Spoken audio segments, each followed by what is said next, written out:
ফুরফুরা শরীফ থেকে দূরে সরে যাচ্ছে, দাদা হুজুর পীর কিবলার মত পথ আদর্শ থেকে দূরে সরে লেগেছে।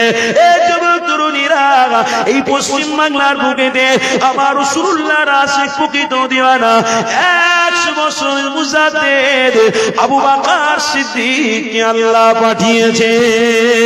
আরো জোরে বলুন, এই যুবক তরুণীরা, আমার রাসূলুল্লাহর প্রকৃত আশিক হযরত আবু বকর সিদ্দিক আরে আমার দাদা পীর রহমাতুল্লাহ আলাইহি এই পশ্চিম বাংলা শুধু নয়, এশিয়া মহাদেশের বাইরেও দিন ইসলামের খিদমত করেছিল। তাই আজকে সমাজের মানুষেরা টুপি দাড়ি মসজিদকে চিনতে পেরেছে। এই যুবক একটা কথা বলে দিই, কিছুদিন আগে আমি মালদা জেলায় গিয়েছিলাম। আরে দাদা হুজুর পীর কিবলার 5 কলিজার টুকরাও চিনি সোনার ছেলে ছিল।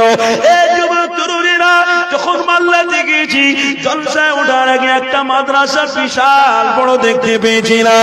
ওই মাদ্রাসা সম্পর্কে জিজ্ঞাসা করেছিলাম, এই মাদ্রাসাটা কে বানিয়েছে? তখন সবাই মিলে বলল, ছোট হুজুর পীর কিবলা এই মাদ্রাসার ফি দিয়েছিল। এই মাদ্রাসার বিষয়ে তখনকার সরকারের কাছে একটা মেসেজ পৌঁছেছিল। ওই সরকার তখন বাধ্য হয়েছিল দাদা পীরের কলিজার টুকরা আওলাদের কথাটা শুনে সাথে সাথে ওটা সরকারি বানিয়েছে।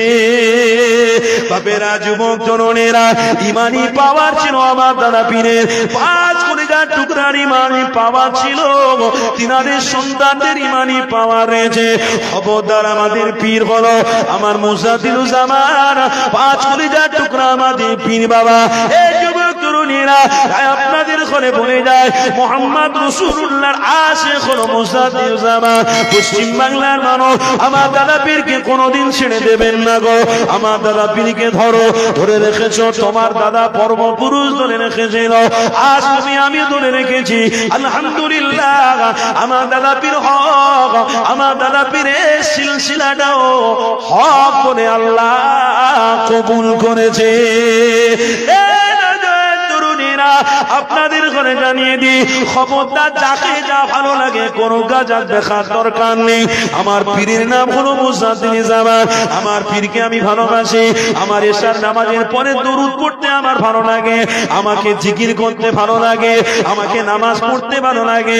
আমার মুজাদ্দিদুল জামানের আওলাদেরা যে ওজিফা দিয়েছে ওটা করতে আমার ভালো লাগে, এটা আমার ভালো লাগে। তাই আপনাদের ঘরেও জানিয়ে দিই, খবরদার, আমার মুজাদ্দিদুল জামান হক, তাই আল্লাহ কবুল করেছে বলে ওটা পশ্চিম বাংলার জমিনে মুজাদ্দিদুল জামানের নাম এখনো পর্যন্ত রয়েছে। এই যুবক তরুণীরা, কে মুজাদ্দিদুল জামান?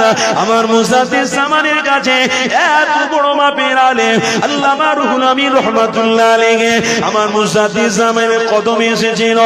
আরে কে আল্লামা রুহুল আমিন 165 থেকে 60টা কিতাব তিনি নিজে লিখেছিল। আরে সেই আল্লামা রুহুল আমিন আমার দাদা পীরের কদমে এসেছিল। আমার দাদা পীর নিয়ে মুহাম্মদ রাসূলুল্লাহর সাথে দিদার করে ছেড়েছিল। এই যুবকেরা, তরুণেরা, ওই পীরকে আমরা ভালোবাসি, ভালোবাসবো।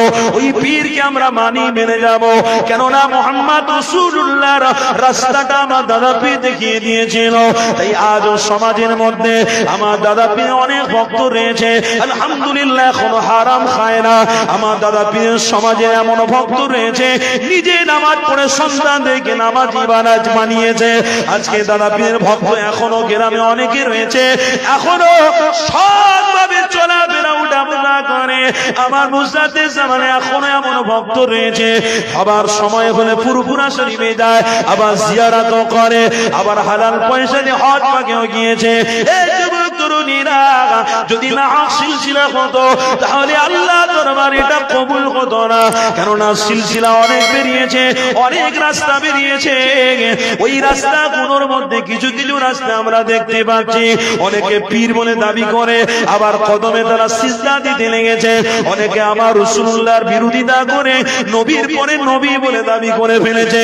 এই যুবক তরুণীরা, সমাজে অনেক কিছু দেখতে পাওয়া যাচ্ছে, এইগুলো হলো শয়তানি কাজ। এগুলো থেকে আমাদের বিরত থাকতে গেলে মুজাদ্দিদুল জামানকে আমরা ভালোবাসি, বাঁচবো, ইনশাআল্লাহ আমার নবী পাকের দিদার পাবো।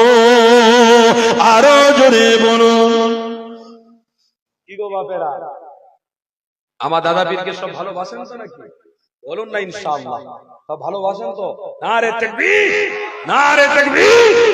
আমার বাপ ভাইরা, তাই বলবো খবরদার, এই পশ্চিম বাংলায় অনেক রকম টাল বাহাল চলছে। মুজাদ্দিদের জামান থেকে দূরে সরব না। কেন? মুজাদ্দিদের জামান হলেন হক পীর। জোরে বলুন সুবহানাল্লাহ।